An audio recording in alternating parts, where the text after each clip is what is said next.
दोस्तों, मोहन एस्ट्रोलॉजी में आप सभी का स्वागत है। मैं हूं आचार्य गौतम मोहन और आज मैं चर्चा करूंगा पाकिस्तान एटम बम के बारे में। मैं आपको बताऊंगा कि क्या इस समय वो योग जो हिरोशिमा में जब अमेरिका द्वारा बम गिराया गया था, जो योग उस समय था, क्या वो योग जो 70 साल बाद दोबारा बन के आ गया है या नहीं। अब ये जानना है। यहाँ देखिए, 65 साल और वो 25 साल, 90 साल के बाद ये योग आ रहा है। और अब मैं आपको दिखाऊंगा कि योग कितना कठिन है आना और इस समय ये कैसे आएगा या आ चुका है। तो दोस्तों, ये मैं वो स्क्रीन आपको दिखा रहा हूँ, एटम बम जिस दिन 6 अगस्त 1945 को ये गिराया गया था हिरोशिमा के ऊपर सुबह 10 बजे। और उस समय की ग्रह स्थिति आप देख लें, शुक्र, शनि, राहु, तीनों के तीनों ग्रह सूर्य के शत्रु हैं। वास्तव में सूर्य को मैं क्यों इतनी इंपॉर्टेंस दे रहा हूँ कि हमारे सोलर सिस्टम में एटम बम यानी जो ऐसे जो बॉम्ब्स हैं वो केवल सूर्य ग्रह पर ही होते हैं और कोई भी ग्रह एटम बम नहीं चलाता या उसके अंदर एटम विस्फोट नहीं होते। तो सूर्य इसलिए इंपॉर्टेंट है कि सूर्य के द्वारा ही, सूर्य 4 नंबर राशि में था, हिरोशिमा की राशि 4 नंबर, तो सूर्य के द्वारा हिरोशिमा पर बम चलाया गया। अब यहां जब तीनों शत्रु सूर्य के उस सूर्य से 12वें घर में हैं, तो जो 12वां घर है वो इस तरह के नुकसान का, हानि का, षड्यंत्र का ऐसे घर है वो। और जिस कारण से सूर्य के द्वारा ये जो जापान था शनि, इसको उड़ाया गया। यानी कि यहाँ हिरोशिमा और नागासाकी पर 9 अगस्त को नागासाकी पर 11:02 पर बम गिराया गया और 6 अगस्त 1945 को 10 बजे हिरोशिमा पर गिराया गया। अब मैं आपको ये दिखाना चाहूँगा कि इस समय जो कुंडली है, क्योंकि 10 बजे का टाइम वहाँ ले रहे हैं और वही 10 बजे का टाइम मैं यहाँ लूँगा। अब मैं दूसरी कुंडली आपको यहाँ दिखा रहा हूँ। ये वो कुंडली है, मैं ले रहा हूँ 6 मई 2025 की सुबह 10 बजे की। सेम ग्रह योग आप देख रहे हैं, सूर्य 11वें घर में है लेकिन वो मेष राशि में है और राहु, शुक्र, शनि, 90 सालों के बाद ये फिर दोबारा वही योग आया है एटम बम के चलने का। और इसके बाद आप देखेंगे कि एक बार आप नास्तिदम की भविष्यवाणी को भी देख ले, जिन्होंने ये कहा था कि 1 सेंचुरी तक उसके बाद कोई बड़ा युद्ध नहीं होगा।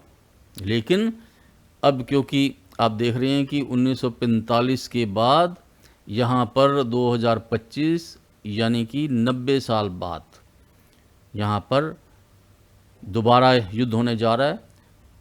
अब ये 80-90 साल का जो गैप है ये सेंचुरी के बराबर ही है। तो अब मैं देखना चाहूँगा कि ये देखिए, यहाँ पे मैं दोबारा हिरोशिमा की कुंडली पर आ रहा हूँ। यहाँ देखिए, सूर्य कर्क राशि में था और हिरोशिमा जो कर्क राशि से संबंधित है वहाँ बम गिराया गया। अब मैं आज की कुंडली ये जो ले रहा हूँ 6 मई वाली कुंडली, यहाँ पे सूर्य मेष राशि में है। अब सूर्य जो मेष राशि में है, 7 तारीख को बुध यहाँ सूर्य के साथ आ जाएगा। यानी कि बुध क्या, पाकिस्तान। अब मैं ये आपसे कैसे बताऊं कि बुध को पाकिस्तान क्यों मान रहा हूँ। 2 कारण हैं इसके। एक तो जो बुध का जो रंग है वो है हरा, और जो दूसरा रंग मैं आपको बता रहा हूँ जो अमेरिका का फ्लैग के कलर्स के ऊपर आ रहा हूँ मैं। तो ये देखिए, मैं पहले आपको यहाँ पे इसका रंग दिखा रहा हूँ। ये अमेरिका का रंग देखिए आप, ये अमेरिका का फ्लैग है। इसके रंग में आप देख रहे हैं ब्लू कलर है, रेड है, वाइट है। और अब मैं ले रहा हूँ यहाँ पाकिस्तान के फ्लैग को। अब पाकिस्तान में आप ये देखें, ये पाकिस्तान का है और ये यहाँ पर आप देख रहे हैं ग्रीन है, चंद्रमा है, स्टार है, और यूएसए में भी स्टार है, लेकिन उसमें रेड और जो वाइट है वो स्ट्रिप्स हैं। अब यहाँ पे पाकिस्तान को ग्रीन इसलिए दिया जा रहा है कि ग्रीन जो बुध ग्रह का रंग ग्रीन ही माना जाता है। अब दोबारा मैं वापस उसी स्क्रीन पर आ रहा हूँ और आपको यहाँ पर मैं दिखा रहा हूँ।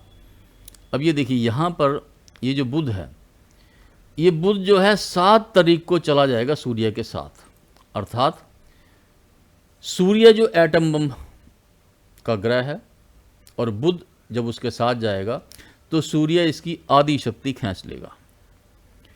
वैसे ही जैसे आधी शक्ति खींचेगा तो पाकिस्तान बौखला जाएगा उस समय, यानी कि यदि वार शुरू होती है 6 मई से पहले, तो 6 मई तक ये जो सूर्य है एटम बम गिराने की जिसके पास ज़्यादा पावर है वो है भारत, और जो पाकिस्तान है वो है ग्रीन कलर का, वो है बुध, और वो उसकी आधी शक्ति बुध की इंडिया खींच लेगा, भारत खींच लेगा पाकिस्तान की आधी ताकत। जैसे ही उसकी आधी ताकत खत्म होगी, और अब मैं आपको दिखाता हूं यहां पे क्या होगा। ये 7 तारीख आएगी और 7 तारीख को बुध आ जाएगा यहां पर और बुध हो जाएगा सूर्य के साथ। अब ये देखिए यहां बुध आ जाएगा सूर्य के साथ। अब पाकिस्तान यहां पर अटैक कर सकता है एटॉमिक बम से।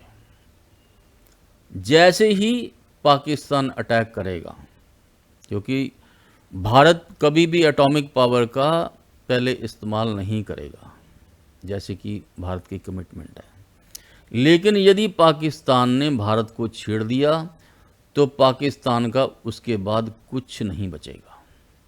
इतना जरूर मैं कहना चाहूँगा कि योग वही है, शुक्र शनि राहु।